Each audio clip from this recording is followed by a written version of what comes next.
1-800-444-1977. We continue now with Reverend William Barber, speaking in Raleigh, North Carolina on June 20th, 2020. It's time for transformation, reconstruction, and revival in America. 2 years ago, we were together on the National Mall, and over 25,000 of us from every corner of this nation walked in a solemn procession to the steps of the U.S. Capitol to declare that we were relaunching the Poor People's Campaign, a national call for a moral revival, with our eye on the Reconstruction movement of the 19th century and the Poor People's Campaign in the 20th century. We did not pledge to sit in or camp out on the National Mall, but to go home to Alabama and Alaska, to California and the Carolinas, to Mississippi and to Maine. We went back to build a movement, permanently organized communities of people from every race, creed, and culture and sexuality who are ready now to rise up together and shift the moral narrative in this nation. We did not know then all that would transpire in this nation and in this world, but we sang a pledge to one another. Somebody's been hurting our people, and it's gone on far too long, and we won't be silent anymore. We committed to do more, mobilizing together, organizing together, registering together, educating together, people for the movement who vote, and to educate this nation together on the long train of abuses which had persuaded us that now is the time for transformative change. Frederick Douglass famously said, "Power concedes nothing without a demand. It never has and it never will." And that's true, but Brittany Cooper's recent book, Eloquent Rage, adds a crucial point. Power concedes nothing without an organized demand. Today, we have seen the faces of poverty, and we've heard the cries of America's poor. We did not know that this mass gathering would happen amidst weeks of a public mourning and cries for racial justice in our streets. We had planned to be on Pennsylvania Avenue right in front of the White House before the pandemic hit. But we know there are plans that are higher than our plans. And there is a timing that supersedes our time. It's Kairos. And in the long arc of human history, there are moments when the universe itself groans and declares, "It's time." Now might be the very moment that called you into being.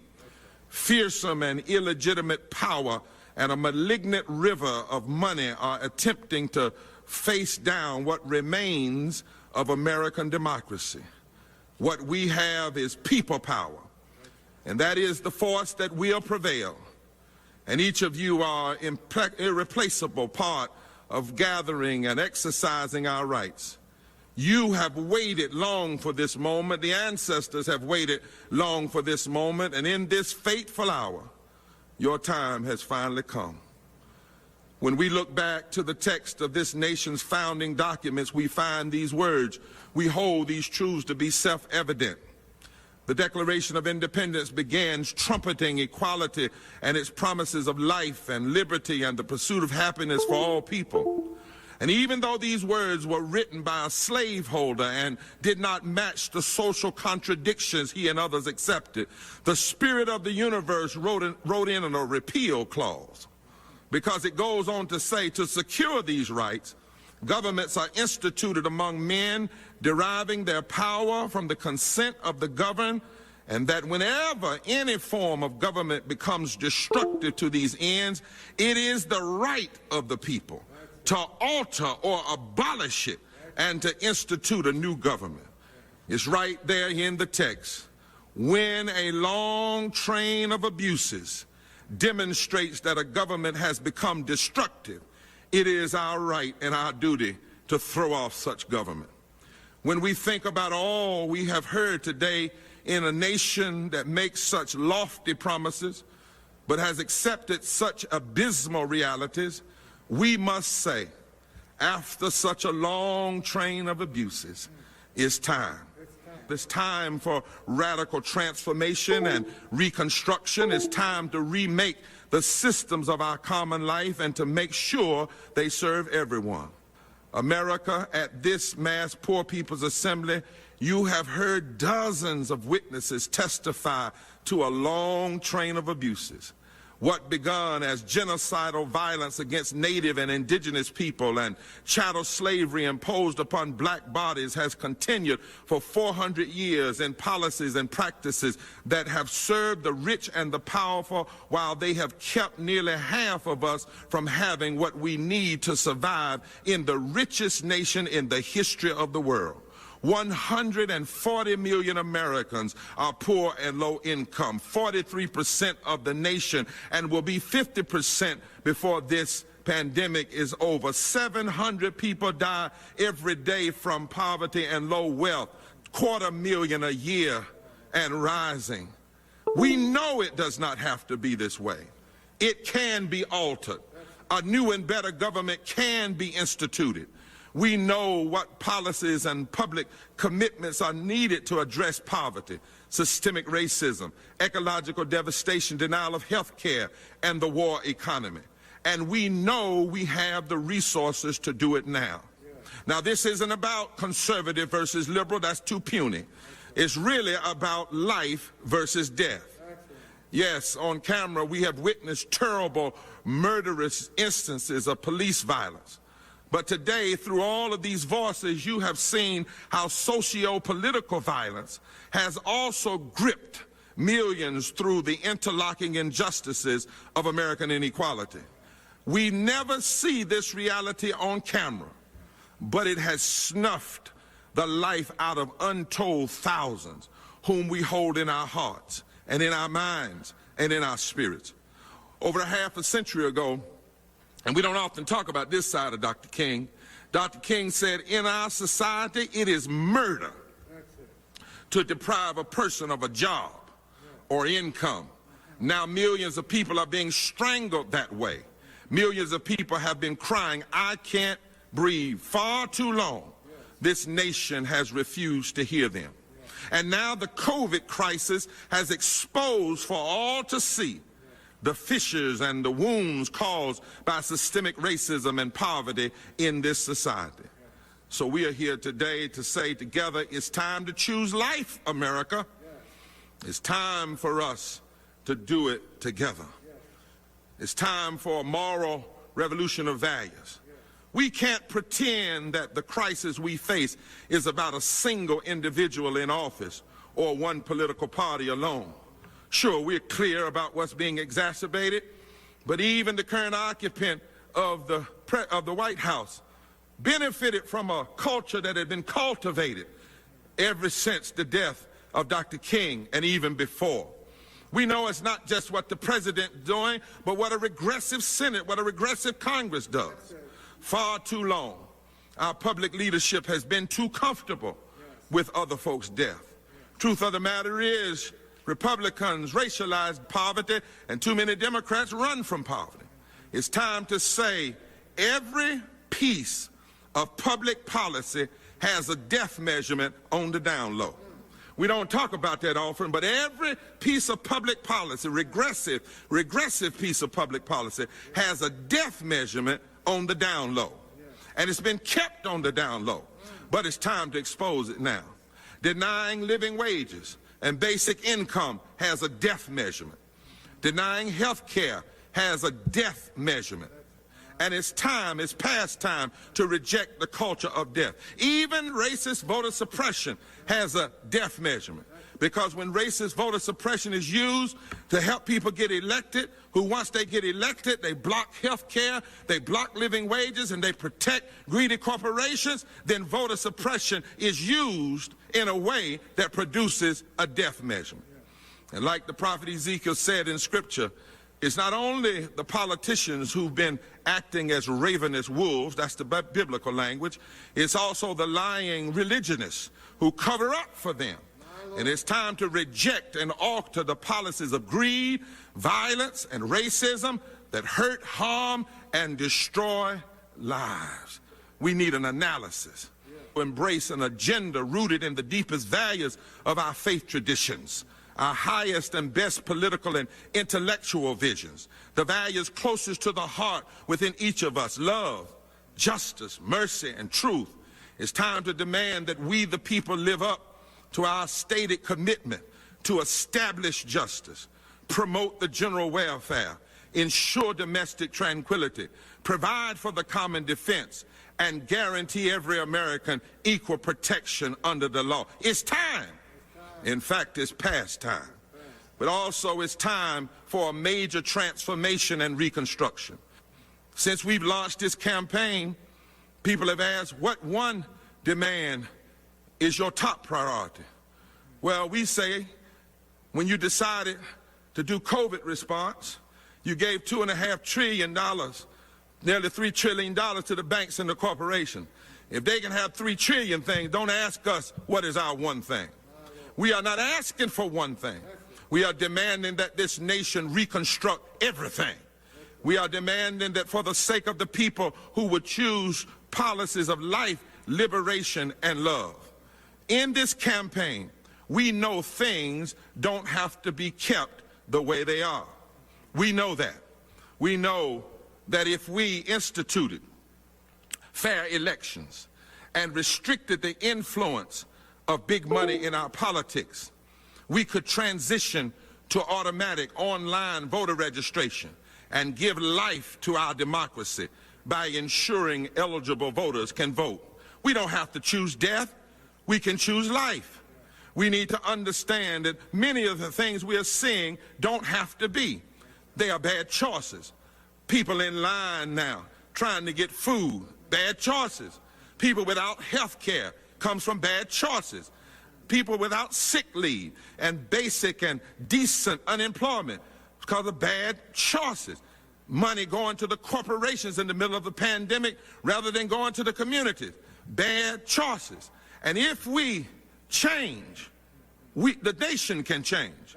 If we want to have a heroes bill, yes, make sure there's money in there for city and municipal workers so we can save the jobs of public service workers, but also guarantee health care, but also guarantee living wages, but also guarantee sick leave, but also guarantee rent forgiveness, but also put a moratorium on people's utilities being cut off. We can do this and have life. If we instituted a $15 minimum wage immediately, we would raise pay for 49 million workers by $328 billion per year. 49 million people would come up out of poverty and low wealth. If we implemented a housing wage, we could raise pay for 83 million workers and by more than $1 trillion going into the economy. This would give life to our households and our economy.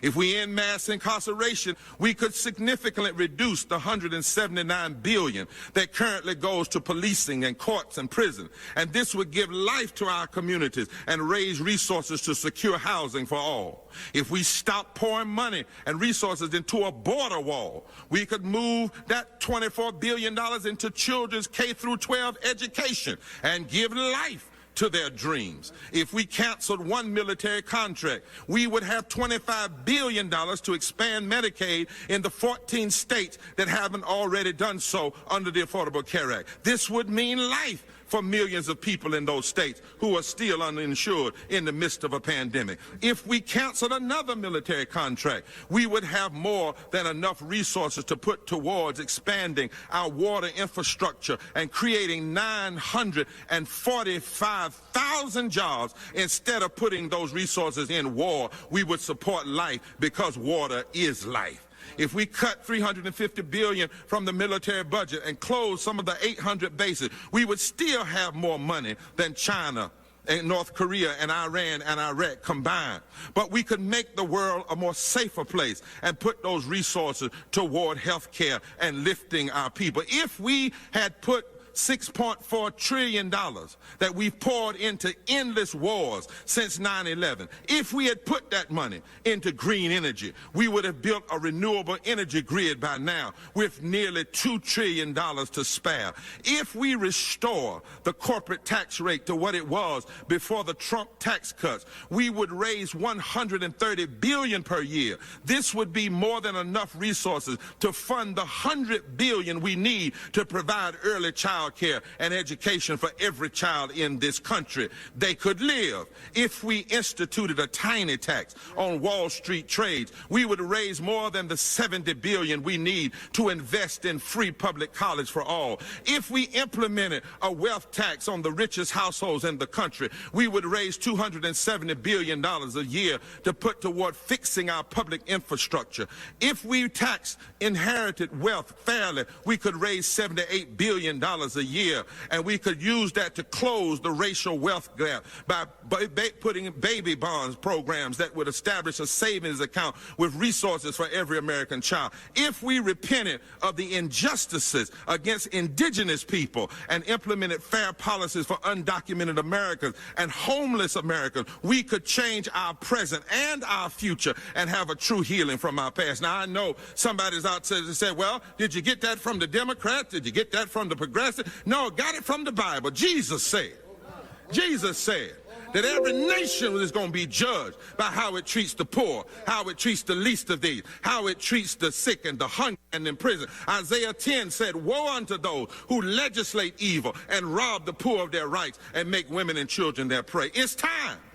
The worst mistake we could make now with all of this marching and protesting in the street would be to demand too little. And we have the capacity to change the political conversation in this country, and it's time.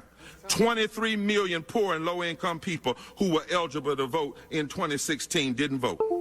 Many of them, they tell us, because they never hear politicians talking about their issues. About 107,000 votes in Pennsylvania, Wisconsin, and Michigan decided the presidential election. In those three states alone, nearly 2 million poor and low-income people who did not vote in 2016 are eligible to register and vote in 2020. In the South, 8.9 million poor and low-wealth people who could have voted didn't vote. Why don't many of them vote? Because they say they never hear their issues of poverty.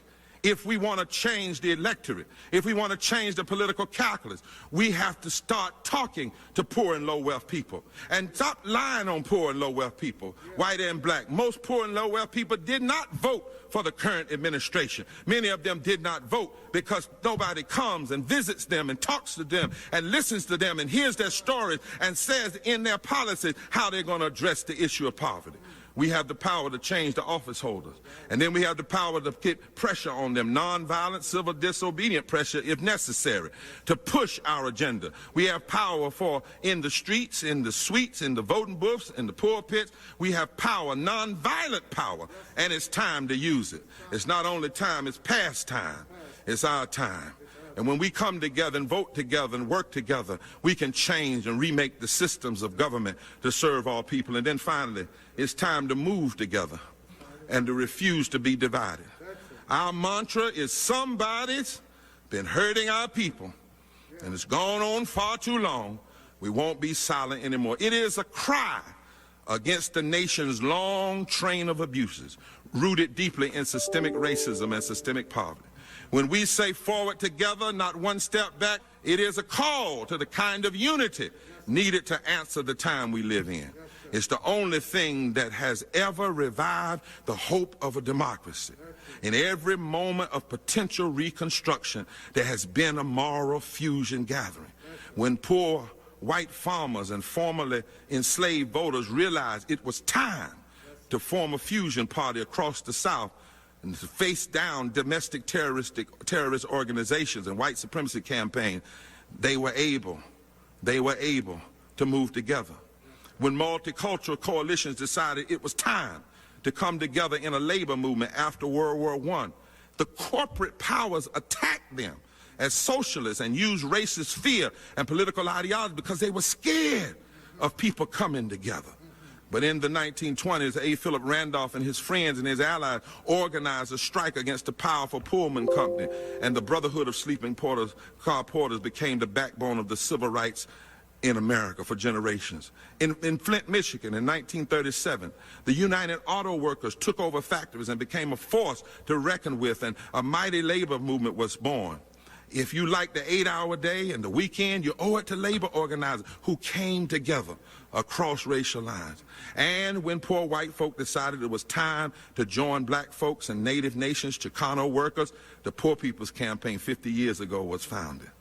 And as we face a pandemic, we know America has a long history of dividing people, blaming Chinese or the Mexicans or Spanish or the Indians for disease in the past, scapegoating people by nationality. We know the tricks, but we also know when we decide it's time to unite, oh, there's power. There's power when we come together. And truth is, when you hold on to the truth, justice has never lost. During slavery, it looked like justice had lost, but when Harriet Tubman and Frederick Douglass and some Quakers and white evangelicals decided it was time to get together, they formed this fusion movement that brought about abolition. Women didn't have the right to vote, but then Sojourner Truth and others decided it's time. Lucretia Mott, time. Mother Jones, it's time. And they won the right to vote. Plessy versus Ferguson looked like it had the victory, but when Thurgood Marshall got white lawyers and black lawyers and said, it's time to take on Plessy, they did it and they won. It looked like Jim Crow had beaten down injustice, couldn't rise again. But when Rosa Parks and Martin Luther King, Bayard Rustin, who was gay, decided it was time to get with white folk like Glenn Smiley and Jonathan Daniels and Viola Wusso and James Reed, when they got together, they tore Jim Crow down. And so we've come together today to say it's time. It's time to be real free. Not just free, real free. And it's time to show some light in dark places. And that means each of us in this moment needs to take some inventory of our own time on this earth. Let me close here. I don't mean to be morbid, but in this pandemic, we must be honest about the fact that any one of us could be 48 hours from our last breath. I ask you today, if you knew you were going to take your last breath in 48 hours, what would you use your last breath to fight for? What kind of world would you want to breathe life into for the next generation? What would you use your last breaths for if you knew they were just a day or so away? Well, it's time to live like our last breath could come any moment. It's time to use every breath left in our bodies to fight for love and truth and justice. It's time to believe again. It's time to challenge the lie about not having resources. It's time to believe and work as though we are sure that love is still greater than hate. The truth is still greater than lies. It's time to believe and work as though we are sure that the hungry can be fed, that the sick can be insured and cured, that immigrants can be welcomed, that the war machinery can be cut. It's time to believe that black and white and poor and Latino people in the South can be organized into a new powerful coalition for change. It's time to come together and vote like never before. It's time, whether you're black or brown or First Nation or Asian or whatever, or Latino, whoever you are, gay or straight or trans, young or old, from the rural or from the cities, it's time to believe that this heart and the soul of this democracy can live. We can breathe into it the spirit of a genuine democracy. It's time, even if it takes nonviolent resistance. It's time, with every breath we have, while we still have time. It's time to rise up. It's time to reconstruct. It's time to call for a moral revival that puts America together, that works for us all. It's time. It's time. as one songwriter said, to help somebody. It's time to show this world that is traveling wrong, this nation that is traveling wrong. It's time to show some beauty to a world upraught. It's time. This is why we're living. It's time to register. It's time to mobilize. It's time to educate. It's time. We are living in time for this time. It's time. It's time. It's time. Come on and join the Poor People's Campaign, a national call for a moral revival, and let's do something in time to change time, because the time is right now. That was Reverend William Barber of the Poor People's Campaign. Before that, we heard Dr. Martin Luther King Jr. They spoke on It's Time to Transform America. This program is produced by Alternative Radio based in Boulder, Colorado. We are independent and in our 34th year. We're supported solely by individuals just like you. To access our complete audio and book catalog, just go to our website, alternativeradio.org. Again, our website where we are podcasting, alternativeradio.org. To place a credit card order for CDs of today's program, It's Time to Transform America. Just call us at 1-800-444-1977. Or you can order online on our website, alternativeradio.org. And in solidarity with you, our listeners, we are offering printed transcripts, PDFs, and MP3s of this program at no charge. Just call us at 1-800-444-1977. Again, that number is 1-800-444-1977. Joe Ritchie is our general manager and editor. I'm David Barsamian. Thank you for listening.